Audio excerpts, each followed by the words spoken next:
Hello everyone, I'm Chris Thomas. You're watching ABC 10 Plus this week. A new bill sparks debate at the state capitol over granting parole hearings to violent offenders aged 25 and under. In dollars and cents, a Sacramento man shares how he nearly fell victim to a doorstep check scam. And in a special Bartell's Backroads, we revisit a dark chapter in history. ABC 10 Plus this week starts now. A tweet from the state minority leader this morning had us really talking in our morning meeting, actually. He warned a bill would, quote, open the prison gates for over 1,600 cold-blooded killers. ABC10's Becca Hobbecker joins us in studio with what all this really means. Becca? Yeah, Leader Jones is talking about a bill that would allow most people convicted of a violent crime when they were 25 or younger and sentenced to life in prison without chance at parole to get a parole hearing, but only after serving 25 years. And in my reporting today, I learned there are crime victims not only against this bill, but also in favor of it. California Democrats are about to pass SB 672 to open the prison gates for over 1,600 cold-blooded killers. Those are the words of State Senate Minority Leader Brian Jones of San Diego. We spoke while he was traveling back to his district Thursday after wrapping a Senate floor session. They were sentenced to life without parole. That should be the end of the story. Senate Bill 672, called the Youth Rehabilitation and Opportunity Act, would allow most people convicted of a violent crime when they were 25 or younger and sentenced to life in prison without chance at parole to get a parole hearing after serving 25 years. Current law allows this only for people who committed their crime as a minor. True public safety and a strong criminal justice system must also recognize the potential for rehabilitation and change. Advocates say this bill would not guarantee someone is paroled. That's still up to the parole board and governor. Critics say this is a slap in the face to the victims of violent crimes and their family members, like Lauren Pettigrew with the group United Crime Victims. Her brother David was murdered in 2007. His 3 killers, sentenced to life without possibility of parole, would be eligible for a parole hearing in the early 2030s if this bill passes. It's really rewriting history, too, for victims like me who were told decades ago that these people would never get out of jail. The idea of spending the rest of my life going to parole hearings for 3 separate people, once they're eligible for parole, that won't end. But not all victims are opposed. Testifying last month in favor of the bill was Sonia Spencer, whose baby girl was killed in 1995 during a home invasion. All 6 men involved were sentenced to life without possibility of parole. Several years I wrote to them, expressing my pain, my anger, and the darkness that was my new normal. But only one responded with an apology for the harm that he caused. Kenyon Pitts and I corresponded over the years, and coming to know Mr. Pitts changed my perspective of life without the possibility of parole sentences. That is why I support SB 672. Those who have done the work have a chance at parole. Those who have not will not be found eligible. As for Leader Jones' post on X, he's referencing an independent analysis of the bill, which found a little over 1,600 California prison inmates could be newly eligible for a parole hearing if SB 672 passes. This bill excludes people convicted of certain offenses, such as a mass shooting at a school or church or murdering a law enforcement officer. The bill is expected to be heard again on the Senate floor as soon as Monday. Alex. All right, Becca, thank you. And now to a viewer facing a $9,000 PG&E bill. She says a family medical emergency left them struggling to keep the lights on until 10 on Your Side stepped in to help.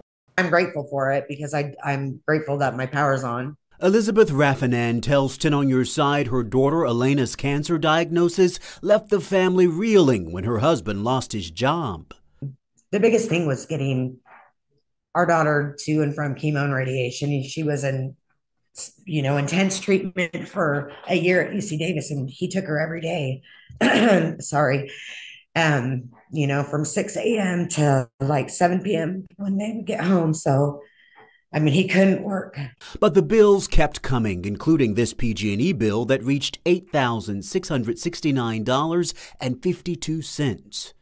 Our PG&E just kept stacking up and stacking up, and the bills I was getting, it got up to $8,000, and I was just blown away. She turned to 10 on Your Side for help. We contacted PG&E, and this is a good reminder to check for any discount programs. The California Alternate Rates for Energy or CARE program provides a monthly discount of 20% on gas and electricity, but you have to recertify every few years or so. For the CARE program, customers need to recertify every 2 years, and about 3 months prior to the expiration of that, we do send customers a letter. But you can always check on your bill to see if you are enrolled in the CARE program. It's right there on the first page in the left column. When it comes to Elizabeth in Yuba City, PG&E contacted her directly. He was very helpful and explained everything and broke it down to me. And the company released this statement to 10 on Your Side, saying the customer has broken earlier payment arrangements, but we are willing to offer another one and provide some advice on assistance programs and energy conservation tips. I really appreciate your help and reaching out to them, because every time I'd call and talk to them, I just didn't get answers. Elizabeth says that payment arrangement allows her to pay $200 twice a month towards the bill. And we know Elizabeth is not alone. Do you have a problem and don't know where else to turn? Email me at onyourside@abc10.com. Time now for Dollars and Cents. Here at ABC 10, we stand for you. One big part of managing your money is making sure it's safe. A viewer from Sacramento tells me he was nearly cheated out of his hard-earned money through a scam delivered right to his door. My heart hit the floor. I was like, oh my gosh, money. $1,700 in the form of a check, surprisingly delivered to Helder Peralta's door. What were some of the emotions that went through your mind? I was excited. I was curious. I was, every single emotion you have when you don't have any money and you're struggling. The mysterious envelope came with a list of instructions. You deposit it into your bank, you go and get gift cards, and then you take the gift cards and you send the number of the gift cards and the scratch off the back and send it to them in an email. And then they said you would give a bonus if you do it within a certain amount of time. Helder says he doesn't know the sender and never asked for this check. It just seemed that it was too good to be true. And he was right. I shared Helder's story with Sacramento County Sheriff's Detective Sean Smith, who says this has all the markers of a scam. The remitter here, Teresa Hayes, that does not look like the signature of Teresa Hayes. Looks like it starts with a D. So that would be an indicator, a flag right there. Detective, you and I have talked in the past about scams involving mailing unsolicited items to people's homes in an effort to get their money, their personal information. What most alarms you about this scam? It's probably just the loss of the money, and then the double hit you're going to take, which is, in addition to not getting reimbursed, your bank may decide, hey, you're a liability to us, so we're just going to close your account and not do business with you anymore. Detective Smith says the serious consequences could fall mainly on you. You're caught, actually, as your account being flagged for passing a fraudulent check, even you had no idea that the check was fraudulent, and you're most likely going to be on the hook for the money. He says these scams are common. In 2023 alone, the Federal Trade Commission reports consumers across the country lost more than $217 million through gift card scams. What's your advice for viewers should they get a check like this in the mail? They'll typically give you some contact information because they want you to send those cards to them, the card numbers to them, and the authentication codes to them. Google those. In this particular case, you would find that in the Better Business Bureau website, it was already flagged as being associated with the same exact scam from September of last year. Let your loved ones know to be wary of unsolicited things mailed to them. Originally, I sent an email to you asking to shed some light on this scam that's going on. And the fact that you took it, I really appreciate it, because this puts a light on it. Without you guys, people wouldn't know and continue to fall for it. So just the fact that you're taking this, I really appreciate it. The Federal Trade Commission says only scammers tell you to buy gift cards and give them the number on the back of the card. Always keep a copy of your gift card and store receipt to report the scams to the gift card company and ask for your money back. If you become a victim, Detective Smith says file a report with police and explain to your bank what exactly happened. Other viewers have written to me about scams they've encountered, and I talked with law enforcement about how you can protect yourself. You can watch those stories streaming now on the free ABC 10 Plus TV streaming app. Remember, your money questions have answers. Send me an email at lpainter@abc10.com. The state's insurer of last resort is facing a financial nightmare. Today, the president of California's FAIR Plan updated lawmakers on their finances. She says the plan is running out of money as claims are adding up. ABC10 has reported this could impact all homeowners in the state. I want to bring in ABC10's Jeannie Nguyen. She joins us now in studio with 3 things that you really need to know. Alex, just about 5 months after the wildfires in Los Angeles, the California FAIR Plan is giving us an update that's not too surprising. Finances are not looking good with the current market and the amount of losses the FAIR Plan has to pay as a result of these fires. The number of FAIR Plan policyholders continues to grow. On Wednesday, lawmakers with the Assembly Insurance Committee got an update from the president of the California FAIR Plan. It's the state's last resort homeowner insurer when no other option is available. At our previous oversight hearing, it was relayed that the FAIR Plan may be one catastrophe away from seeking approval to assess their member companies. Unfortunately, that catastrophe took place on January 7th. The FAIR Plan's president, Victoria Roach, says they've received more than 5,500 claims as of May 22nd for damages caused by the Palisades and Eaton fires, with half of those claims reporting total losses. We've paid over $2.9 billion in claims so far. Our estimate is that we're going to pay close to $4 billion total when all is said and done. Insurance expert Carl Sussman says it's no secret the FAIR Plan is running out of money. Here's what he wants homeowners to know. They may very well go back to the private companies that are already paying their own claims for the fire and have to contribute more money to keep FAIR Plan propped up. To make matters worse, the FAIR Plan has seen an increase in insuring homes in low wildfire hazard areas. In the low wildfire risk area, we've grown about 40% in exposure so far in the first 6 months of the year. Adding that the lack of options for homeowners is one of the main reasons, but so is cost. We are lower priced.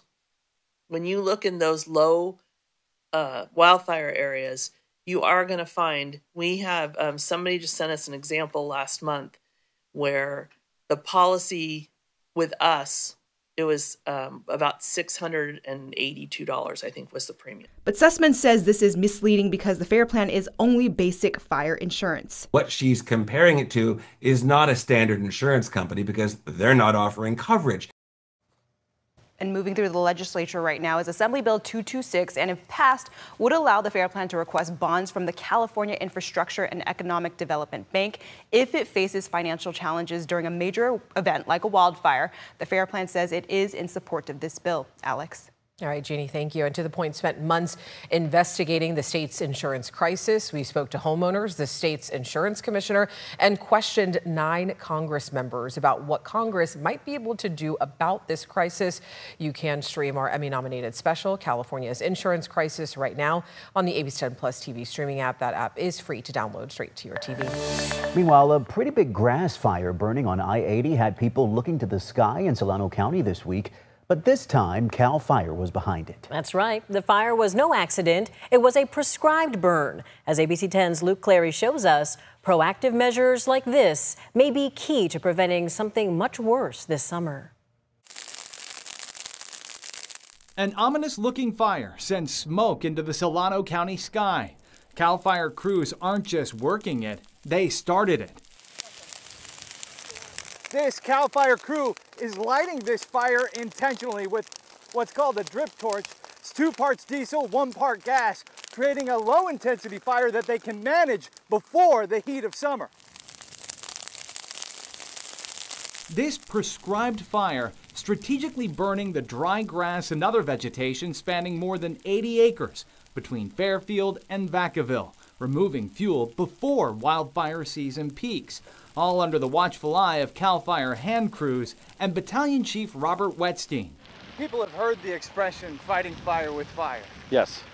That's what you're doing here in a sense. Yeah, so fighting fire with fire is a great tool in our arsenal as firefighters. Wetstein knows this land and this threat personally. He grew up near Lake Berryessa and responded to the devastating 2020 LNU complex fire, which burned more than 360,000 acres, destroyed nearly 1,500 structures, and killed 6 people. Very devastating, especially when you have a fire burn in your backyard in your hometown and your community members are impacted. It's definitely hard to see because we take a lot of pride in the community that we serve. That firsthand experience drives his approach to fire prevention. This is an ideal spot, ideal location where we can really do some good for the community and burn this on our terms rather than try to fight it later on. As CAL FIRE shifts toward more proactive strategies, the state of California aims to expand the use of prescribed fire to 400,000 acres a year by 2025, up dramatically from recent years, and part of a broader effort to adapt to a changing climate. What I can say is that we've been to a lot more fires, more devastating fires than the last 10 to 15 years. Fires are growing more quickly and they're harder to suppress. And for Wetstein, that makes burns like this, done on firefighters' terms, all the more important. This is exactly what we want for the burn itself. In Solano County, Luke Clary, ABC 10. Very demonstrative video. Luke, thank you. Heads up, CAL FIRE says burning operations in Vacaville have now wrapped up. Crews burned about 3/4 of the 110-acre site over 2 days. No more fire activity is planned this week.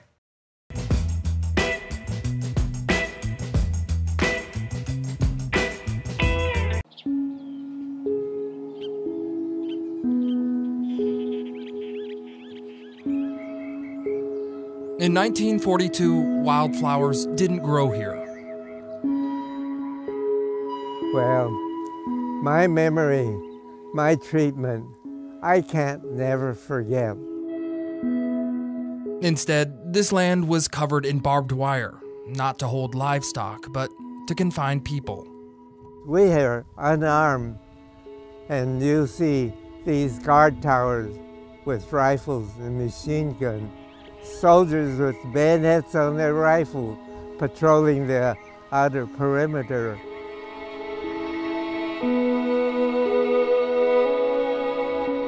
In 1942, more than 2,400 Japanese Americans from Placer and Sacramento counties were forced from their homes and sent here to the Arboga Assembly Center, just south of Marysville, California. This was one of many sites where families were incarcerated simply because of their heritage.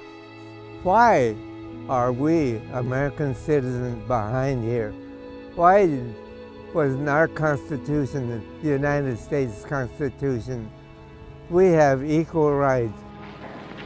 December 7th, 1941, a date which will live in infamy.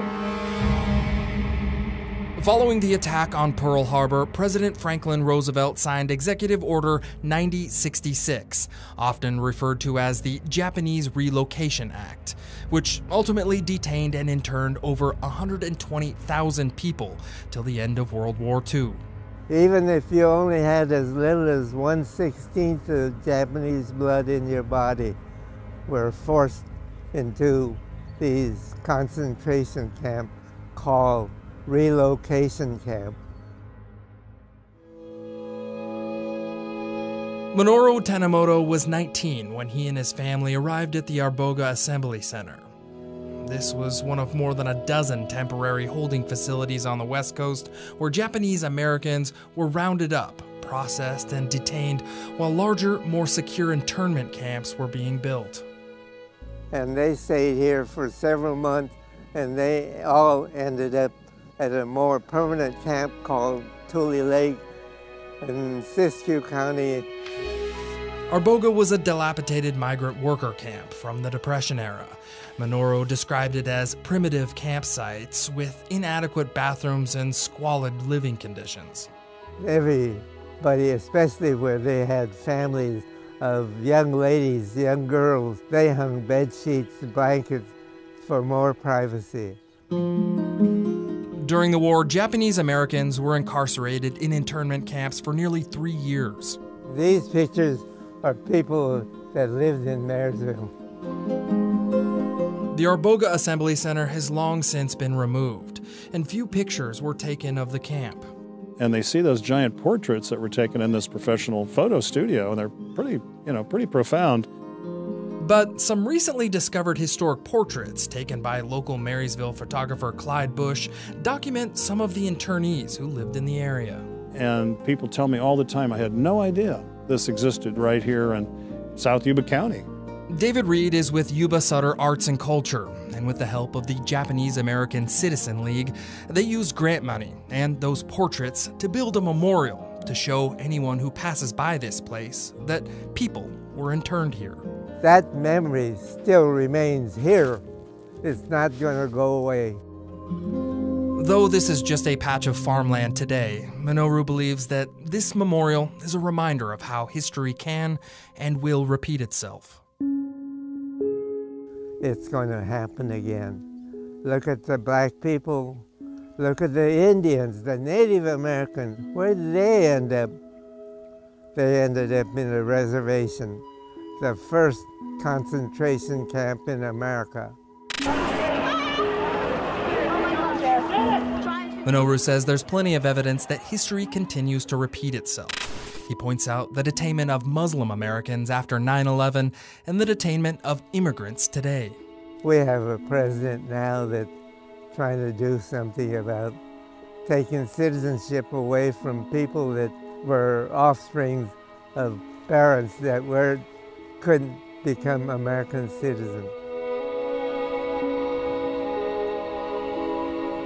The Arboga Assembly Center Memorial is here for people to remember.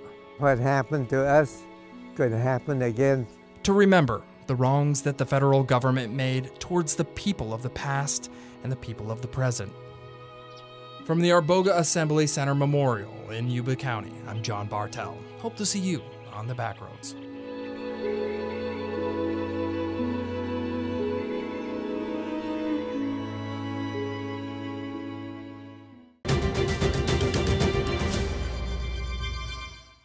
We know that news stories are filled with challenges and hardships, but incredible things are happening every single day.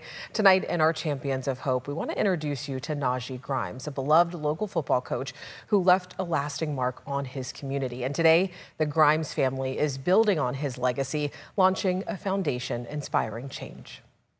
He's just a remarkable person. Gregory Najee Grimes, an Indicrum High School football star who went on to graduate from Boise State as an academic All-American. He just had so much exuberance, so much pride. Najee, a D1 athlete just like his father Gregory, would continue in his father's footsteps after college, serving the community. Indicrum, his alma mater, where he worked with special education children, and also he coached the D-line. So that was just great chapters in his life. Also becoming a father himself. In July of 2022, Najee was closing on a new home for his family and enjoying life with his friends. The kids that he bonded with from like age 4, they were his lifelong friends. They developed their relationship. They played football together. They did everything. They also were the ones who were pallbearers at his funeral. A 4th of July weekend celebration turned into a mother's worst nightmare. I received a call. It was from his best friend calling to say that something horrible had happened, to please get to the hospital. Najee was shot outside of a Sacramento nightclub, his family and friends praying. Najee was revived twice during surgery. Then the news came. Suddenly, she said, and he died.